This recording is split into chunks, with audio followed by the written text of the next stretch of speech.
welcome back as we're ready to start our second session. And I was reminded, I omitted from my intro at the start that the Institute of General Semantics also has a podcast. If you go for that sort of thing, it's called Semantic Reactions, and it's available through all the major podcast distributors. So by all means, subscribe, or it also gets distributed to our YouTube channel where there's tons of interesting material as well. But we're ready for our second session, and the chair of that session, Laura Trujillo Liñán, is a trustee of the Institute of General Semantics and a professor of the humanities at Universidad Panamericana in Mexico City. Take it away, Laura.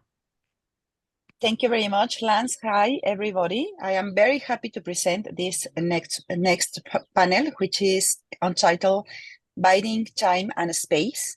And our first presenter is Eva Berger from College of Management and Academic Studies in Israel.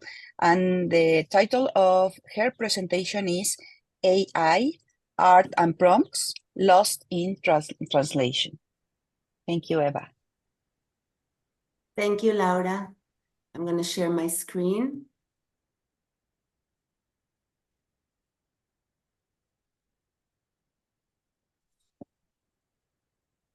Hold on.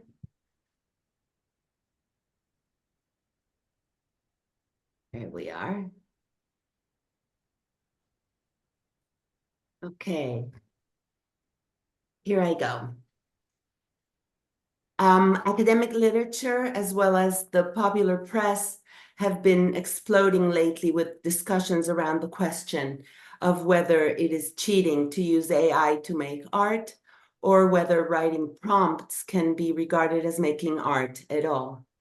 What prompted the debate are events such as the one around Jason Allen, who won the Colorado State Fair annual art competition with a piece created with Midjourney, or Boris Eldagsen, who rejected the 2023 Sony World Photography Award, won with an AI image depicting, and I quote, two women from different generations in black and white. Some of the questions being debated are legal questions. Naomi Klein, for example, questions why a for-profit company should be permitted to feed millions of paintings, drawings, and photographs of living artists into Stable Diffusion or DALL-E 2 to be used to generate doppelganger versions of those very artists' works with no benefits to them. Others are concerned that the jobs of artists, illustrators, graphic designers, and photographers will disappear. Some, the new Luddites, believe that they will, while others think that this is creative destruction in action and that AI will create brand new forms of expression, that human agency is required to produce results, that AI is a tool for artists, and that creative decision-making results in artworks that cannot be replicated by current AI technology. But what I find most fascinating is something else, the idea that the tools at the heart of all of these visual arts platforms are words, and that they replace brushes, palettes, and paint. These are not just any words, but prompts. Prompting is how humans talk to AI. It is a way to tell AI what we want and how we want it with words. They are word descriptions of tasks, instructions, context, and parameters or settings. Prompts are at the heart of the generative AI revolution, and a new job was soon created, prompt engineering, the task of finding the prompt that gets the best results. Prompt engineering is not really engineering, and it is not surprising that soon after it was created, it began to wane. It is steadily becoming less necessary. As more people use it and it gets more training and specialization, AI art becomes easier to use and at the same time more accurate. Those on the side of the debate who are rooting for Socratic dialogue in natural language with AI rather than the use of formalized or formulaic prompts are winning. Just like we learned the ins and outs of search engine prompts with Google, for example, we will become increasingly versed in prompting AI. An 82-page guide to DALL-E 2 features this example of a good prompt.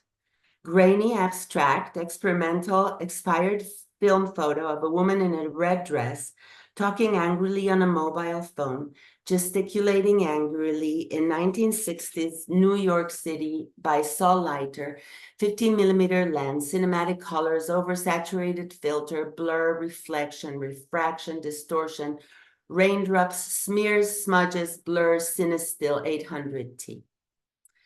Prompts can also be used to generate other prompts. You can train a language model to generate an art prompt. When Jason Allen won the fine art competition, he infuriated illustrators, but he upset prompt writers too.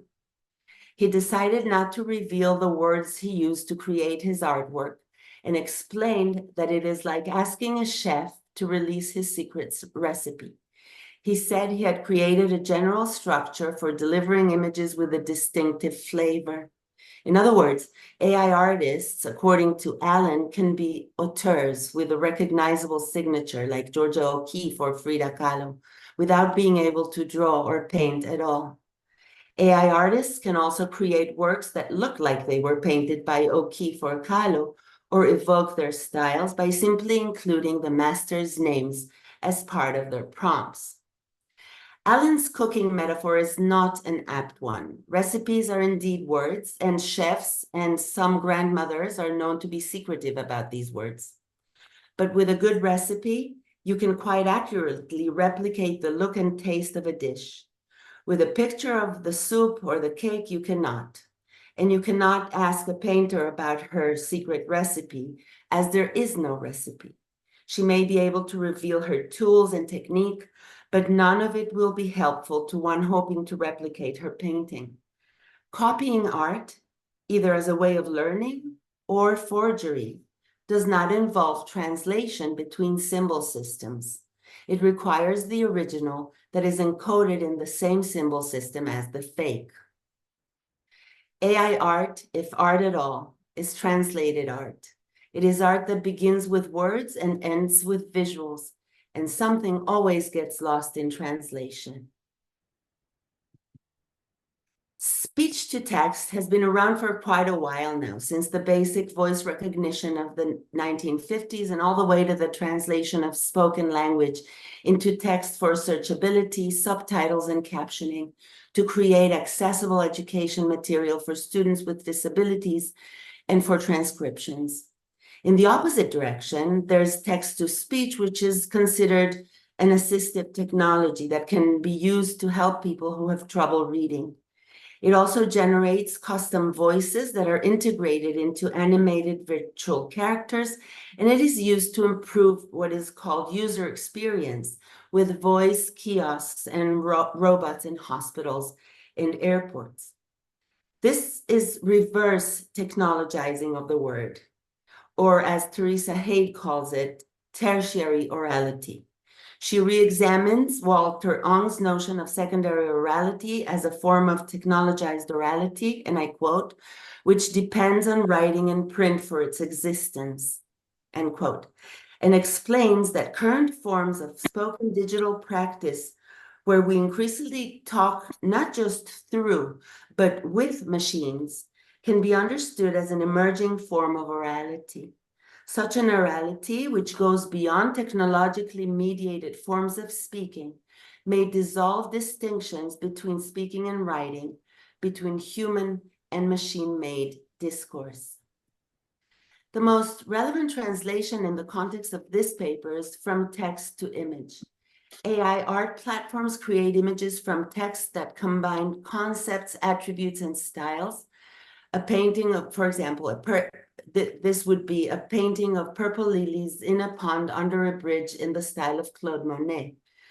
Over the last decade, innovations in generative machine learning models have allowed, among others, the generation of photorealistic images of non-existent people, the generation of complex images, video, and even 3D models from short text descriptions. These systems' popularity stems obviously from the ability to generate an image by just describing it, without the need to learn a skill such as illustration, painting, or photography. These platforms are being pitched as being artistic tools, since their primary intended application is to create art. But as the saying attributed to Edward Hopper goes, if you could say it in words, there would be no reason to paint. Visual art has often claimed to be able to express the inexpressible, that which is beyond words. Translation from text to image is always limited. The AI platforms understand images literally.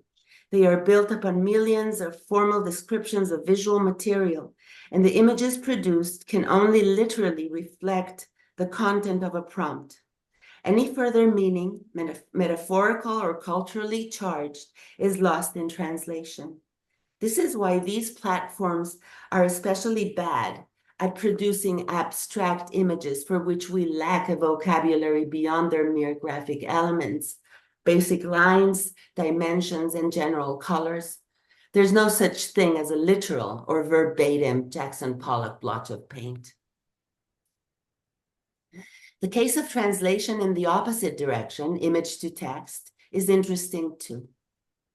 If art expresses what is beyond words, and one can therefore not express a picture a priori, it can certainly not be expressed a posteriori. A year ago, Midjourney released a new Describe feature to transform images into words. This is what it claims it does, of course, because transformation is impossible. This feature can have some positive implications, such as better accessibility to digital content for people with visual impairments. Also, word descriptions of images can improve searchability. And more than anything else, the descriptions can be used to create more detailed prompts for creating new variations of the image, never to recreate the same exact image. It is an inspiration, not for artists, but for prompt creators.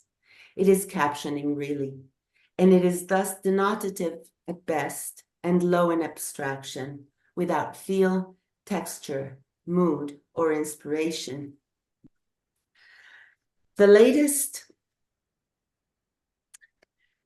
hype is about text to video, as OpenAI released Sora in February.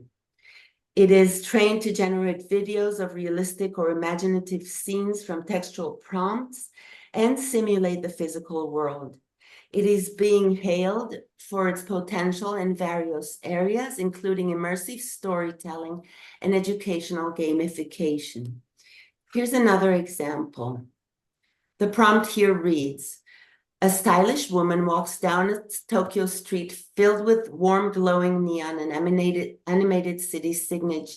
She wears a black leather jacket, a long red dress, and black boots, and carries a black purse.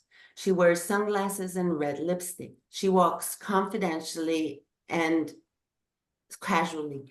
The street is damp and reflective, creating a mirror effect of the colorful lights many pedestrians walk about. You're each imagining something else. Here's the result of that prompt. It is indeed impressive, you must admit, but I'm sure the same words evoked different images in your minds. In our imaginations, the possible translations are endless.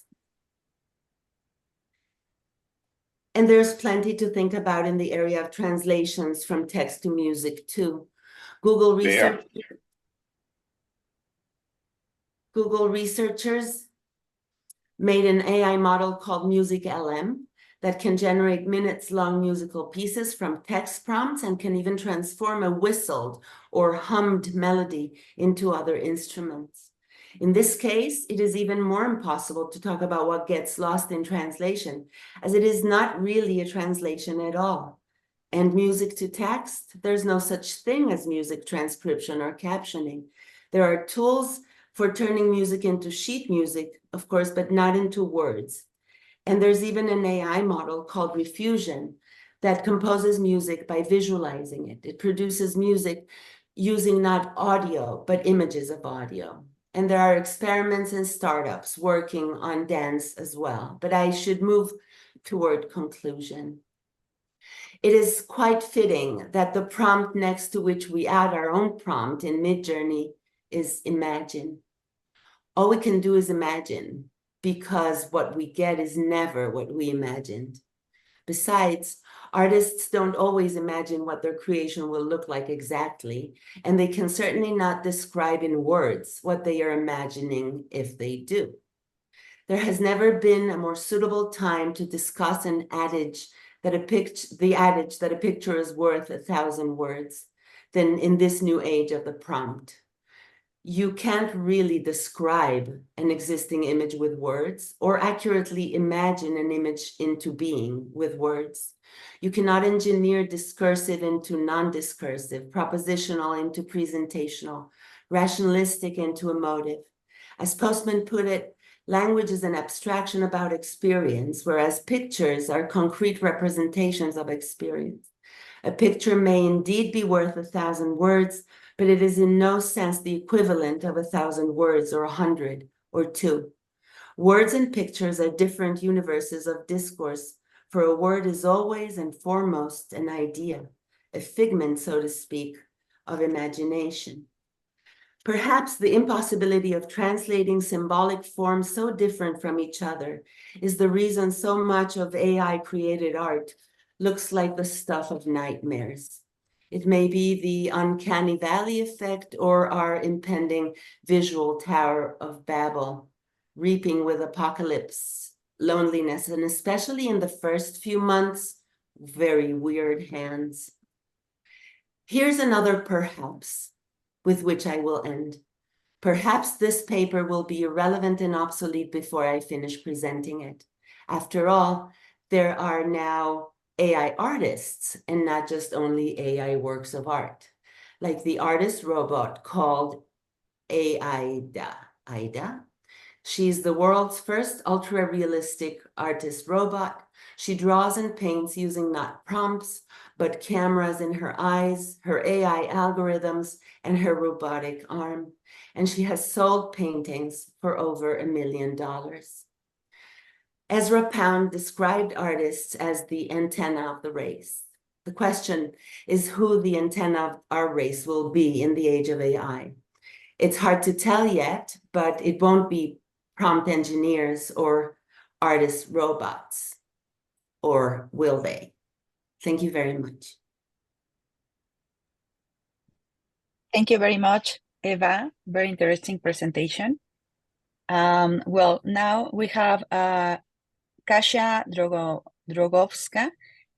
She's an independent scholar from Poland, and the title of her presentation is Time Binding and Literacy in the Era of AI Growth. Perfectly. Hi all, thank you so much. And this is an honor for me to be a part of our symposium. The third time I participate, and still I'm inspired and I feel a great atmosphere. So just let me share my screen with presentation. Okay. I hope you see everything correct. I have something just to move on my screen. Okay, so yesterday I asked ChatGPT how it would personalize itself if it has to choose between protagonist and or antagonist features of pop culture heroes. And the protagonist choice, the positive image of AI, was Iron Man with its mission and metamorphosis. I hope you are familiar with Iron Man. And still, I think that this is one side of the conversation about AI and approach to AI. AI may be optimistic a bit, despite of the end of Iron Man, who, as I expect, devoted himself for humanity. And negative side of AI, it's Agent Smith from Matrix. So I think that not so optimistic approach, but still I think that no matter how we approach AI, we cannot talk today about time binding without taking into consideration changement in culture, in how we think, how we process data, how we create knowledge, omitting that, well, I think quite interesting tool, I would say. So my idea for today is to discuss firstly agency. We talked about agency a few times today. Agency, I think it's the most popular topic right now if we take into consideration the development of AI and its possibilities, not maybe generative AI itself, but rather general agency and the AGI, so the AI that would be able to behave as human. Next, we will see how time binding nowadays in 2024 looks like if we discuss it in terms and using discourse that is popular right now.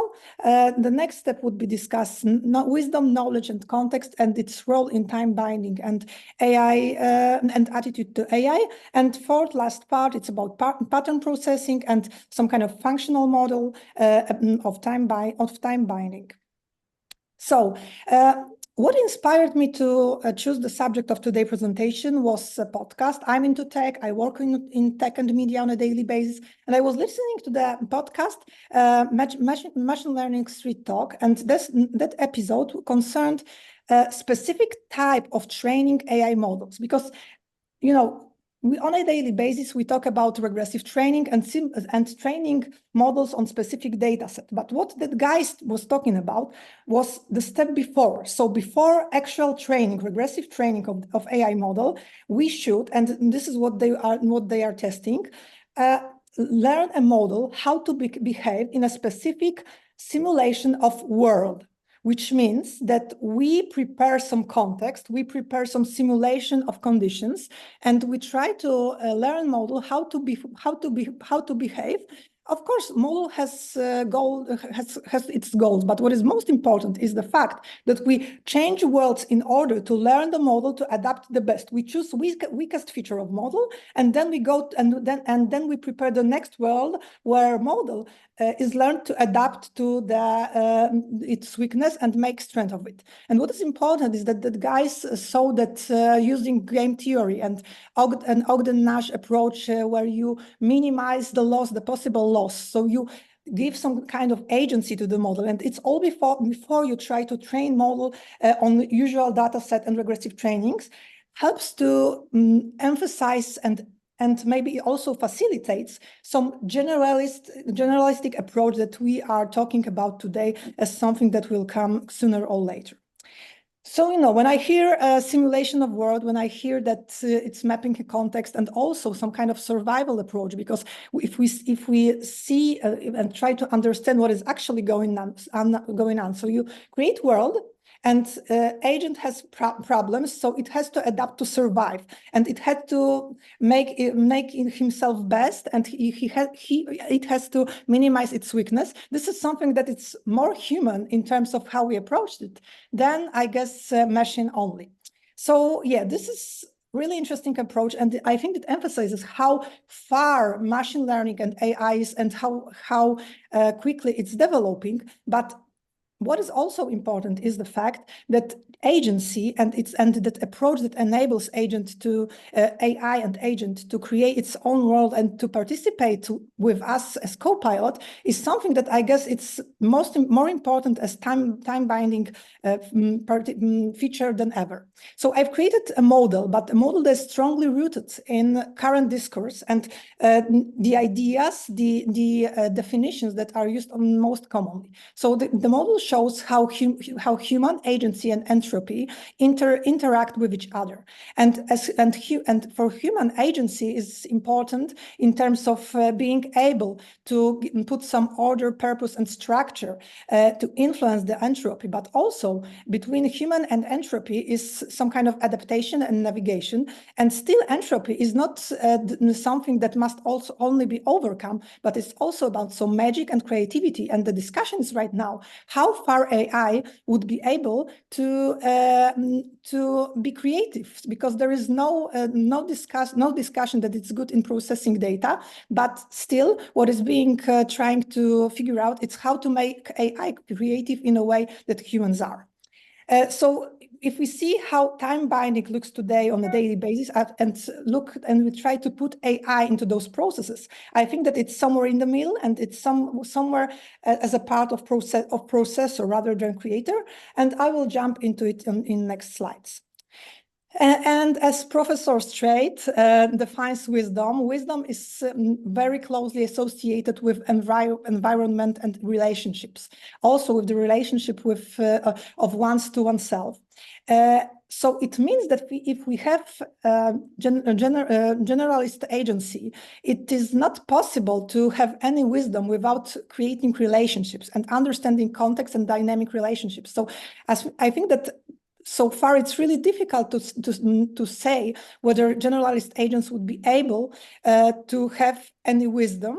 Still, as I said before, that kind of approach is being tried to be brought up by data scientists, and also knowledge which is more literal, and it's more about data, digital data, is important, but it's also about personal interpretation of data. It's like, what is important is that the knower is separated from the known, but still you must have the knower. So if we approach AI, we may see that it's not so easy to describe it as intelligent enough. But I think that the process of understanding that is necessary for artificial general agents to exist is closely related with meaning, and meaning is always rooted in context. And context, because it's multidimensional, environmental, personal, and based on relationship, is also strongly connected with how we as human abstract, and with semantic reactions that are not available right now for any machines. So just let me jump to next slide. And if we asked ourselves what kind of, just give me a sec because I have some troubles in here. Okay. And if we ask ourselves what kind of knowledge is available for generative AI, I think that what is most important is in distinction to previous kind of technology that was available, AI is able to transfer data and shape them into real-time, highly personalized information based on probability, which is a result of training data sets used for LLMs. It's interactive information processing, which means that you are talking, talking, of course, using Korzybski quotation marks, but you are in a kind of conversation with a machine. And also, in the digital information that you get from AI is always mediated by software. This is what emphasizes Lev Manovich. I don't know if you are familiar with his concept, but I recommend it strongly. So it's like specific world and specific word is always present, but if we see it on the screen, even in PowerPoint and as right now, this is some kind of context that is also shaping our experience.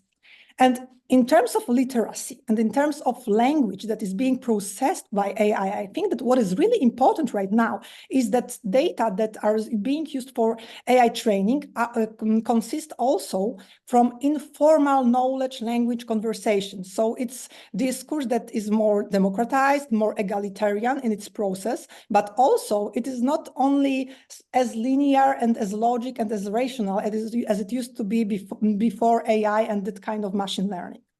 And this means that secondary literacy, digital literacy, is strongly influenced by orality because of the character of online interactions and communication. And it also means that generative AI, with its user experience and user interface, are oral in terms of how we experience it, how our experience is being built. So the orality of interaction helps us to shape the context, but also helps AI to learn the context and to adapt its simulations of semantic reactions. Yes, I see. Thank you very much, Laura, that I have 5 minutes and I will try to fit into it. And I would also like to recommend to you Gretchen McCulloch book because internet, it's great interpretation of, I think she doesn't use the term secondary or literacy, referring to on, but I think that it's great to see it. So generative AI agents do not generate or transfer knowledge. Knowledge depends on semantics and meaning, but not on data transfer. And semantic and meanings are human characteristics. AI is able only to follow pattern in its language usage. And if we are talking about pattern, we are talking about pattern that connects, and it's Batesonian approach, but still, I think that following patterns which are enabler of our functioning on a daily basis is important in terms of adapting AI and machines to be useful co-pilots to us. And when you take away agency, you take away semantics somehow, and I will jump to the functional model of time binding that refers to that. And if we try to describe the function of human in the time binding process, it's about knowledge and being possessor of knowledge. But for human, in order to make decisions, it's important to have semantic understanding, semantic reactions, to have the ability to evaluate environment and the data that is have. And entropy is also about pattern that connects and about innovation. Between agency and entropy, we have structure, and in the middle is AI as only processor that is able to learn, but its agency is limited. So I would see that kind of role of AI. I'm sorry, but thank you very much. And what fields of further inquiry we may define? So the first thing, the first area is highly, I'm sorry, because I have some troubles in here. So the first part is highly connected with time binding, and it's AI role in facilitation of interdisciplinarity. So knowledge which is being silo divided might be achieved, might be more available owing to facilitation by generative AI models. Also, AI role in creative and innovative process in processing patterns may be something that would be interesting in terms of further inquiry, and how we could make AI models more empathetic and teach them how to ask questions, enable to have AI that evolves in safe way. I think this is something also which is important in terms of ethics and in terms of security and in terms of quality time binding for future generations. But in terms of semantic reactions and how mapping and abstracting in terms of general semantics is connected with AI, I think that, of course, ethical implications of AI agency is important, but I also think that training AI in simulating semantic reactions in order for it to be useful for us as people is of the same importance. And socio-cultural adaptation of AI. So making AI a tool of inclusiveness, a tool of fighting bias that is present in physical world, in digital world, everywhere. So I would propose that field of inquiry as something that general semantics could be useful to discover farther from now. And last but not least, I would like to emphasize that time binding is just a label. So even though the way we bind time today is totally different than it was in Plato's academy, I think that still what is important is the connection that we have. And of course, connection that Plato has with his students was physical. Later came writing, later came computers, and we tend to be afraid what would be next and how would the fact of being far away from physical context would shape our future and humanity. But I think that we should take into consideration, but maybe we should stay optimist, because, well, since Plato times, almost everything has changed, but we as people all the time have patterns that connect us. So that's all from me. Thank you so much. I hope that I fit in time. I was trying. Yes, thank you very much, Kasia. Wonderful presentation. Our next presenter is Oleksandr Bohomolets-Barash from Taras Shevchenko National University in Ukraine. And the title of his presentation is not merely a continent, the concept of Europe in the Ukrainian language of the 16th to 18th centuries.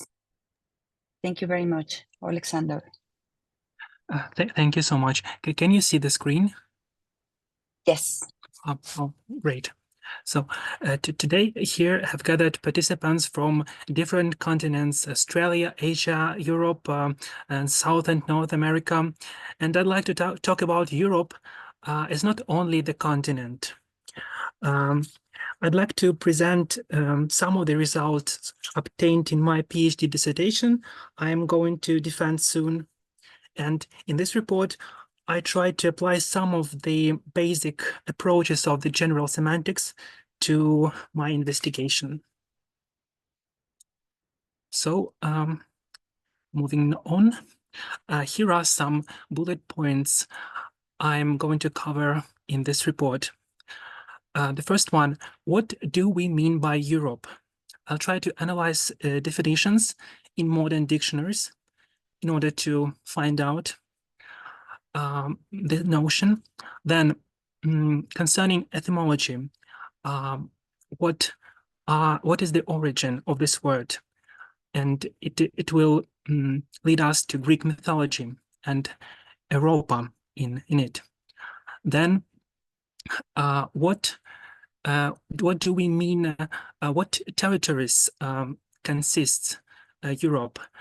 This leads us to the statement, the famous statement by Alfred Korzybski, the map is not the territory. I'll try to explain why it is not only Europe in singular, but also it can be Europes in plural.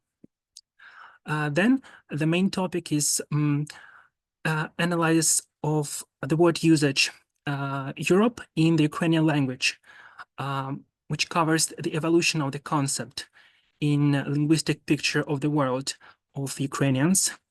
And moving on to the modern period, I'll try to refer to notions such as Eurocentrism and Euromodernity, and why Ukraine is seen as the gates to Europe.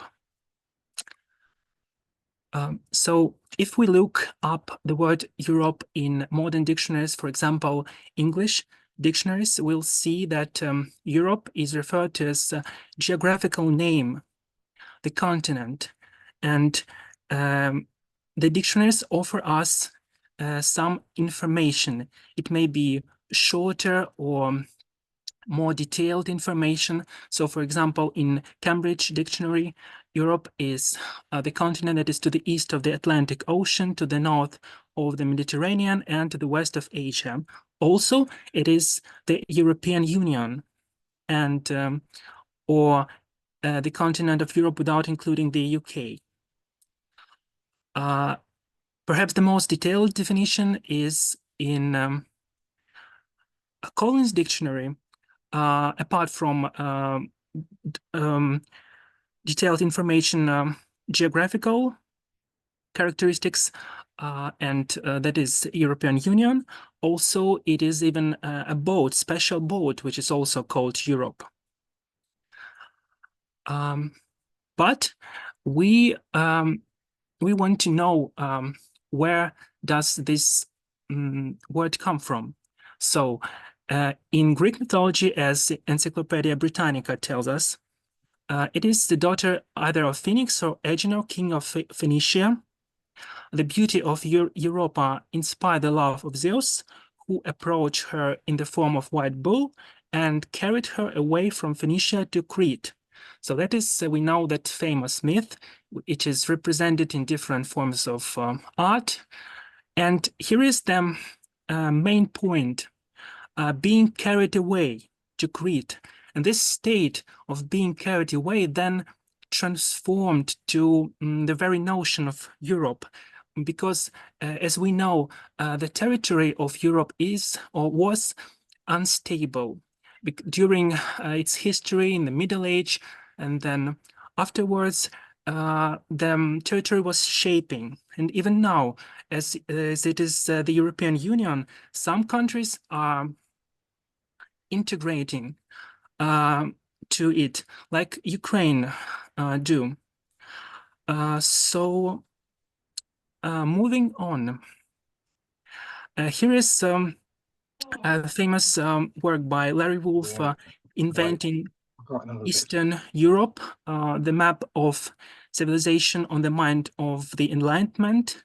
And he tells us about difference between Western Europe and Eastern Europe, that relationship with Northern and Southern, and that is why Europe here becomes plural, because it turns out that there are different Europes from the different points of view. It's not the solid notion anymore. And here I'd like to move to Ukrainian point of view, to the Ukrainian language. And I'd like to offer you some linguistic data. So the first mention of Europe as a geographical name is in 1591. So here you can see the original, those are titular letters of Slavic language grammar called Adelphotes, published in Lviv. So in translation, it sounds like his metropolitan's name is known throughout the whole Europe by Ruthenians, that is, Ukrainians. So this is the end of 16th century. Then we'd like, what in that time, what people referred to when writing Europe. If, for example, here is Polish grammars, and according to them, Europe is, according to one of them, Europe is the part of the land that lies in the north. It's like short, very short information. And the other one is more detailed. So the third part of the world includes Italian, German, French, Spanish, Polish, Hungarian, and Czech lands, and some other information. So it's what I told, that the territory was shaping in different from different points of views. Europe was different on the map of the world. What else was referred to? Europe as a continent, we know that this is the core meaning. So here is the example from the Ukrainian poetry of 17th century. There is written, "He who possessed knowledge in wide histories might compare Europe to Asia and Africa." So this comparison relationship between different parts of the world, different continents, is the core element here. Then, if we move to 18th century, we'll discover that in the works of Gregory Skovoroda, Ukrainian philosopher of 18th century, so he writes in his philosophical work, he writes about Sphinx, and he writes, yes, he no longer had a child's mind. He understood that nature does not give birth to such animals in America or in Africa itself or the Japanese islands, and they certainly did not occur in Europe. So here again, Europe in relationship with other continents. But what else? What is the evolution of this concept? Very important point here is that Europe was seen as the union of Christian countries when opposed to East and, for example, Turkish invasion in 17th, 18th centuries.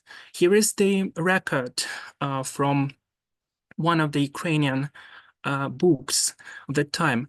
It says, "The Turks enslaved Christianity and opened the gate to the whole of Europe." And here is that metaphor I'll go into mention again, the gate and the whole, to the whole of Europe. And once again about religion.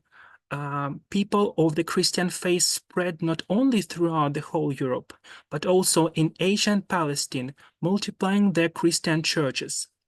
This is the fragment from Samuel Velichko Cossack Chronicle in 18th century. So it shows us that that was really important, that Europe was referred to as Christian union of Christian countries. And later on in 18th century, with the appearance and of different science, educational progress, there are mentions of Europe in connection with education and science. For example, Gregory Skovoroda wrote, "These same teachers are called in Europe doctores." So he wrote about the system of education in Europe because he knew that from his travels. And I'd like to present applying this scheme of levels of abstraction to the word Europe. So in the first level, we have that name of Phoenician princess abducted by Zeus. Then this Europa. Then the word Europe is given to some different object, to some territory, but which was unstable.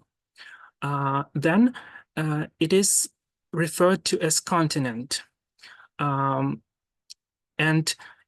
important are geographical characteristics.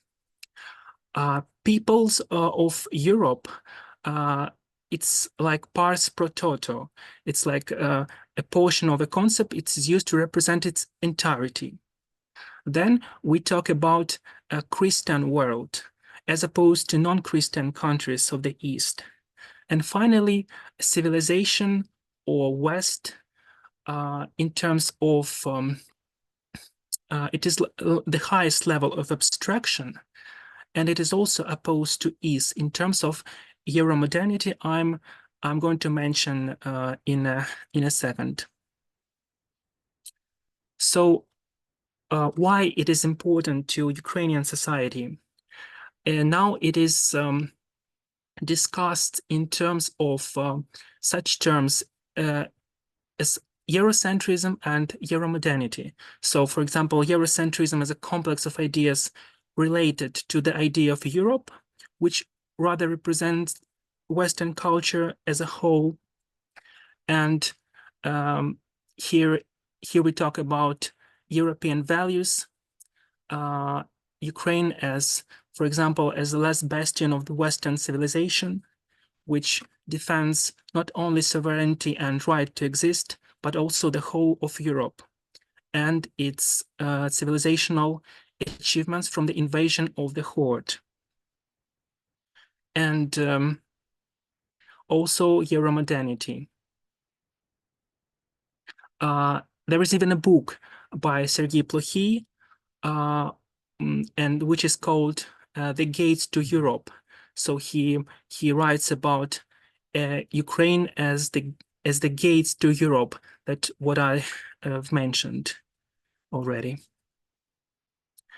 And in conclusion, I'd like to say that we outline different levels of abstraction of the concept of Europe.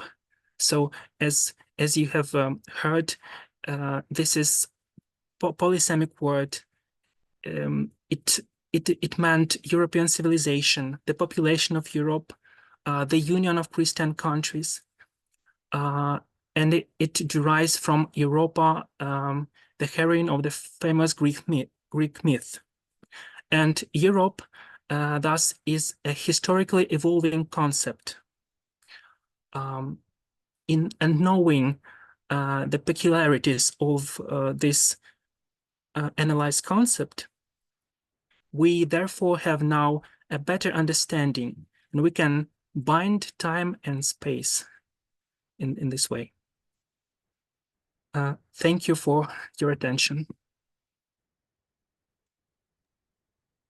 Thank you very much, Oleksandr, and congratulations. I love your presentation as well. Thank you so much. Now we have our next presenter, who is Mauro Ventola from Center for Ontological Transformation in Italy. And the title of his presentation is The Law of Onto-Existential Unity, Ontophenomenology Reworks the Early Korzybski. Thank you very much, Mauro. Thank you, Laura. Can you confirm that you can hear me? Yes, yes. Okay, thank you. Okay, hello everyone. Thank you very much. It is a pleasure for me to be here today for this presentation. When in March I wrote to Lenz to update him on the progress of the research I shared with the IGS at the last year's symposium, and he invited me to include this presentation of the results in this new symposium, I joined with enthusiasm and recklessness. In fact, the task, that of a return to Korzybski, recovering the original impulse of his thinking while at the same time expanding the research, is one that makes one tremble, not to mention my English. But in this case, the difficulties inherent in the task are overcome, as always, by the force of the kind of philosophical intuition that, as Bergson said, follows like a shadow the progress of thinking. In fact, this presentation, which brings together the results and theoretical outcomes of Korzybski's ontophenomenological reading, belongs to that new area of exploration that Lenz Strait calls non-Aristotelian studies. Now, if Korzybski affirms the necessity of a revision of our human orientation as such, so we similarly can assert the need for a theory of unity with ourselves, in the sense in which Jean-Paul Sartre said in a non-essentialist formula, the only possible unity is a moral unity. What I will present is a non-elementalistic, non-Aristotelian, and, in addition, non-functionalistic theory. The conceptual framework that organizes the terminology and structural assumptions that are implied in this theory is the view of man that philosophical anthropology has called Homo creator, the creator man. To bring the relevance of the issue of onto-existential unity, I would like to start by stating that for me, this is the missing conversation in responding to what I call the neurosis of epochal horizon. The philosopher Dilthey define an epoch as the set of dynamic connections and dominant tendencies like values, purposes, rules of life, etc., that in their relationships comes together in a kind of a totality, into a unitary idea. Individuals and communities, he added, understand themselves and measure their internal relationship against the spirit of the times. The analysis that ontophenomenology makes of this epoch reveals a particular point of blindness. The epochal analysis, investigating the consciousness that our epoch has on itself, reveals what could be called humanity's blindness. This blindness is about ignorance, misinterpretation, and resistance to the fact that in this epoch there is a lack of awareness of a law that reveals that the Homo creator, in what he creates, has an impact on himself. The neurosis of the epochal horizon is the experiential and behavioral result of the resistance to this law, which leads individuals to live unaccountable to themselves. This continuous betrayal produces the deep and painful symptom that result in a form of ontological suffering, which we can call loss of oneself. But the thesis of this intervention is to show that no one can go through life without accounting for themselves. What ontophenomenology advances is a critical refoundation of the theory of unity, the formulation of which emerged from oscillating Korzybski's thinking with the sources of the existential phenomenological tradition of Europe. The fundamental theoretical operation is to reread the early Korzybski through the criterion of ontophenomenology. The first conceptual nucleus around which Korzybski began to reason concern what he called the question that its importance is supreme, to discover the nature of man and the laws of that nature, an inquiry that unravels the secret, a secret which neither psychology nor philosophy had ever disclosed and capitalized. Like Heidegger, the early Korzybski's reflection relates to the being for human beings. Both, through different paths, comes to distinguish the human as the class of life that is time-bound and language-bound. Taking up these threads, the formal definition of ontophenomenology on the nature of being, for being human, is the linguistic temporal opening in which the world, including myself, happens.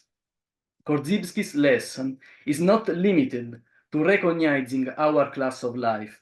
He points out that this distinction poses unique possibilities and challenges, which only emerge in fully understanding its deeper implications. But to do this operation means grasping, first of all, that language and temporality, from a phenomenological point of view, are expression of the original self-reflexivity of consciousness.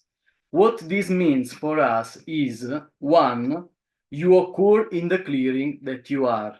2, you encounter yourself with a certain degree of unity or contradiction with yourself. You never encounter yourself in a neutral way.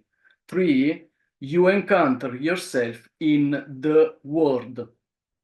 But Korzybski adds, this definition of man will give us a starting point for discovering the natural laws of the human class of life. Before delving into the first of the ontological laws implied in human nature, a necessary distinction must be made.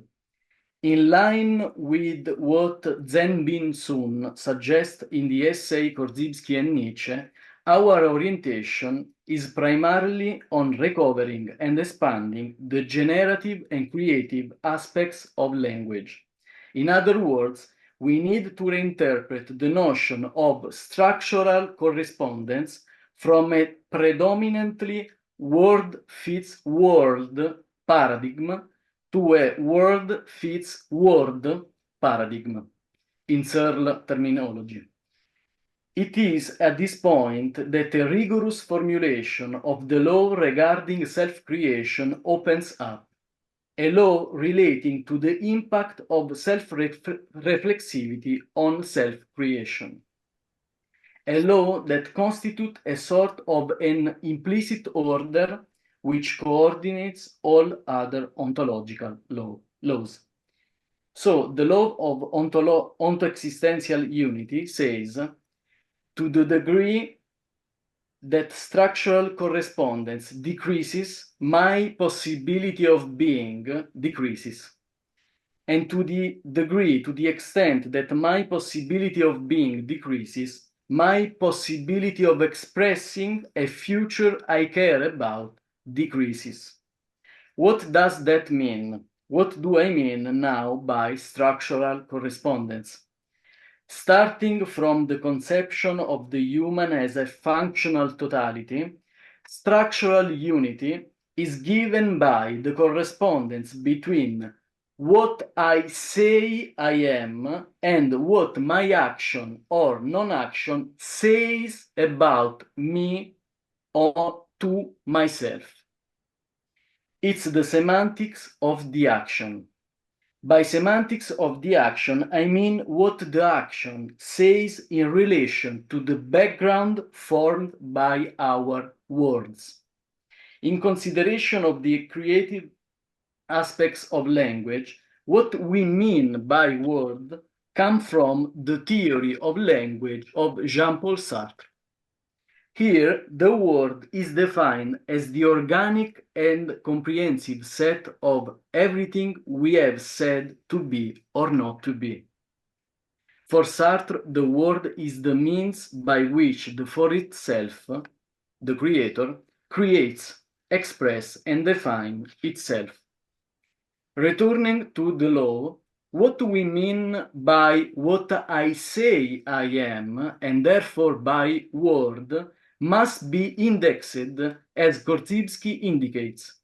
Just as we have chair 1, chair 2, chair 3, etc., we will then have word 1, word 2, word 3, etc. In Ontophenomenology, this indexing of the word corresponds to the ultimate reduction of the 5 basic forms of linguistic acts that come from the tradition of Austin and Searle. Promise, request, assertion, declaration, and evaluation. Therefore, being in unity with my word is vigilance in maintaining a kind of a multidimensional order, a terminology from Korzybski. From this definition of the human as a linguistic temporal opening, it emerges that the first and the ultimate power of man is the power to create. As Korzybski says, our existence is destined to unfold according to evident or hidden laws of nature. This love of unity is already always at work, and the exercise of our potential is linked to our grip on it. The reason is that we are always already creating ourselves through a series of self-evaluation. In this sense, it seems appropriate to recover Korzybski's intuition on the natural order of evaluation, albeit, as Corey Anton writes, through a reversing. We naturally and continuously evaluate ourselves for the quality of managing our words. As Austin has made us understand, the act of promising is not a prophecy about what will happen tomorrow, but constitute me as the one who has promised, with all the consequences and evaluation that this entails. First of all, whether I can count on myself or not. The factor of invariance, then, beyond any situation and context, is our relationship with ourselves.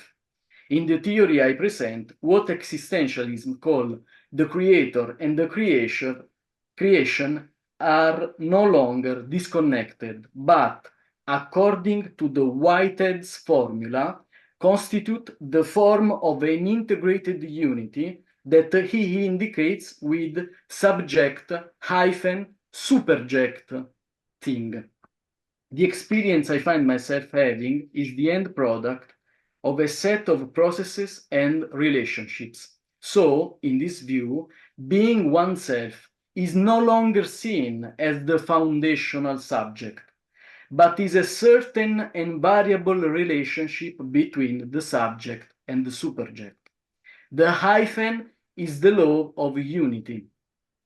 Now that we have defined the nature and the law, the opportunity opens up to disclose the possibility of being for being human.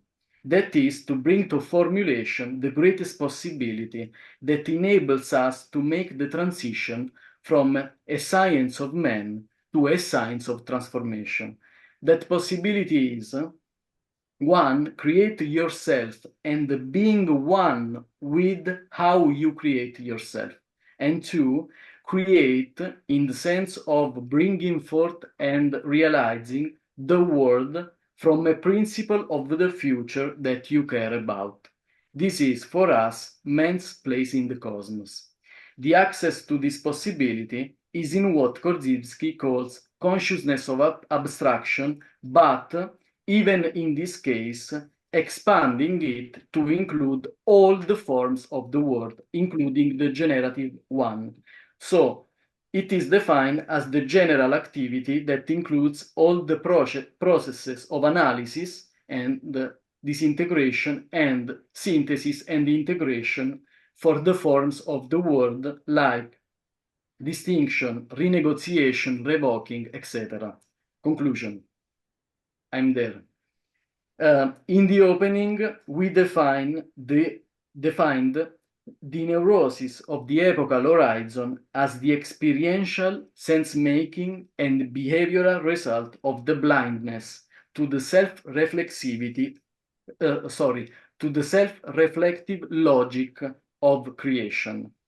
Now we can say that in every stage, in every moment, and in the face of every situation, we are a subject-superject.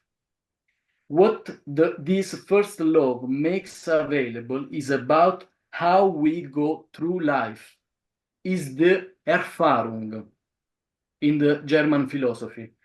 That is the experience as a crossing, about how we ourselves go through life. And in this sense, as Heidegger said, every man is born as many men and dies and as a single one. Thank you. Thank you very much, Mauro. A very philosophical presentation. Thank you. Well, now we have 9 minutes for some questions. So is there any question for our presenters?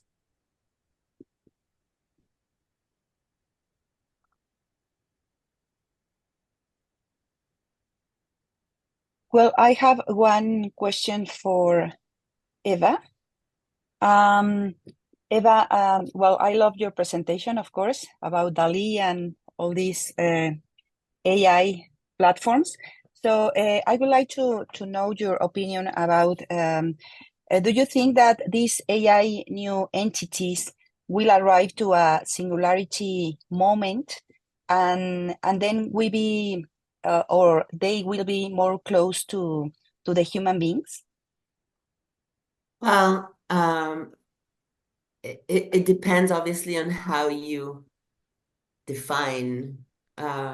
I don't think there will ever be human beings, but it's already in certain areas hard to distinguish between, at least online, you know, when it comes to embodiment of consciousness, we're still in sort of relatively early stages. But when it comes to stuff online, you know, with deep fake, for example, there are already examples of things where you cannot distinguish between human and machine.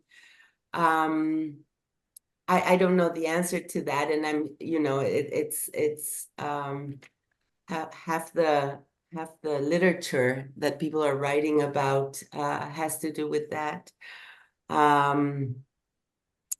I don't think so. I don't think so, and I can say this: I'm happy I won't be around if it does. Thank you very much, Eva. Yes, Bob. It's interesting. It's kind of a follow-up to what Eva just said. My question for Kasia is, when we look at your Venn diagram, you've got agency and decision-making in there, and I just wonder how close we are to what Chris, our very first presenter, talked about with holding non-human entities as being responsible for their actions, because especially with warfare, we have autonomous vehicles that can deliver weapons of destruction. So I just wonder if you can just, Kasia, maybe say something about agency.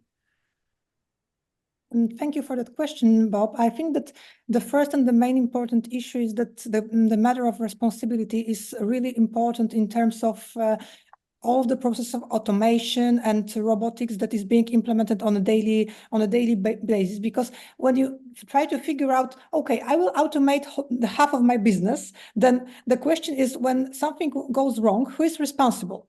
And that responsibility drives us to the next question: who is responsible not for machine but for data set and the process of learning of the machine? Also the one that predefines behavior, but also the one that is being determined by interactions in specific contexts. So who learns machine how to define context, how to react to the specific context, who defines context, and who defines what is, and here I jump into my conversation with Lance in a chat, what to do with meaning and where to put meaning if we are thinking about decision-making process, because meaning seems to be inseparable in terms of evaluation and in terms of decision-making process. And I think that as for now, this is not like something that is really far away in the future, but still I think that it may not come the way we imagine. It will come, because let me recall our experience when Microsoft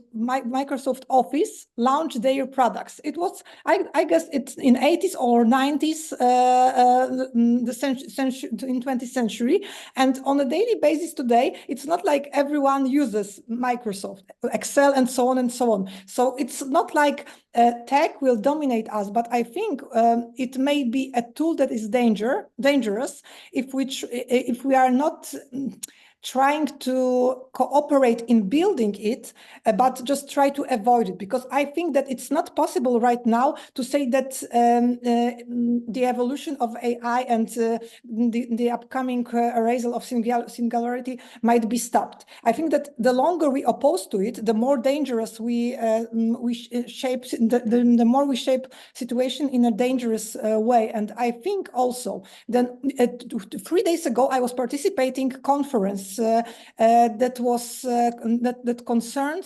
human-machine interaction, and also there was big issue concerning lack of interactivity and interdisciplinarity among scholars and among experts, because as long as specialists, scholars that create artificial intelligence know a little about humanity, human and intelligence in terms how we interact on a daily basis and what does Batesonian pattern that connects mean, this is dangerous, because they may tend to trust that the pattern is simply output of the data that were put into the model. And it does not work like that, because me on my own know people who are, who has PhD and so on, and they make their daily decision based on output from GPT. So, they know how to think in critical way, but I think that a lot of us might not be so sensitive, and the next generation also in terms of time binding, maybe a little bit in danger, because as I mentioned in my presentation, egalitarian approach in terms of what kind of data is being used for training models has its dangerous aspects in terms of quality of knowledge. And this is the first thing. And the second that I didn't mention is that because of the fact that LLM, so all artificial models tend to lack data that were created by human, they are being trained currently on the data that were prepared by machines, artificial data. So it's dangerous loop, I guess. And I think that, just to sum up, that it might be that we might find ourselves in a situation where creation, art made by human, text written by human, maybe some kind of compared to really healthy bio food, in opposition to junk food that we might eat and it's cheap, available on a daily basis, but we nurture ourselves with something that that does not work so well. So thank you for that question. Thank you very much. Is there any other question? I have one for Oleksandr. So you mentioned the myth of Europa. There's also the more modern myth of continents. And, just what is it that makes Europe a continent? To me, that's sort of an interesting question, and it's obviously an abstraction and a bit of a construction. Why is Europe a continent as opposed to, in distinction from Asia? For that matter, why do we regard North and South America as separate continents rather than, say, the Americas? What is it that makes a continent a continent? Oh, thank you for your question. You mean what difference are between different parts of Europe, or from Europe and other continents, right? Right. Yeah. That designation of continent. So, right, where if we refer to that myth, it gives us that cultural information, the cultural basis that later on evolved. So not only geographical characteristics are significant. Here is that a cultural core element which derives from Greece. Then it evolved. Also, that is religion that matters. Well, at some point, the Christian religion was that main difference. Well, religion in Europe, I mean, and religion in some countries of the East. So here is culture, religion, and then civilization. I mean, those, for example, science inventions, educational system that was the progress in those areas in Europe, that was something that was special in Europe, that was different in other parts of the world, and that was is the part of the concept Euro modernity, according to which some countries are like they try to catch on that is that time difference. Like some countries are in the past and they try to catch on with Europe. So apart from geography, it's about culture, civilization, and religion. Even now, it matters in comparison with, for example, Asia. Mm-hmm. Yeah, it just interests me though that there is this, that when we say continent, that has a largely geographical connotation. And I'm sorry Chris is had to go because it's a question of why is Australia a continent and not just a big damn island? If we say Pluto's no longer a planet, why don't we demote Australia as well while we're at it? But it just goes back to, and I like the way you integrated general semantics into your presentation, that this is in some sense an arbitrary symbolic designation as opposed to a purely scientific one. Thank you so much. Well, I found those approaches, the general semantics approaches, are more than accurate to this material, to Europe as a geographical notion, as the part of a territory on the map, and this relationship between map and territory. So it opens perspectives for investigation. Thank you. Well, thank you very much for all our presenters. And we have 11 minutes before the next panel. So thank you very much, everyone.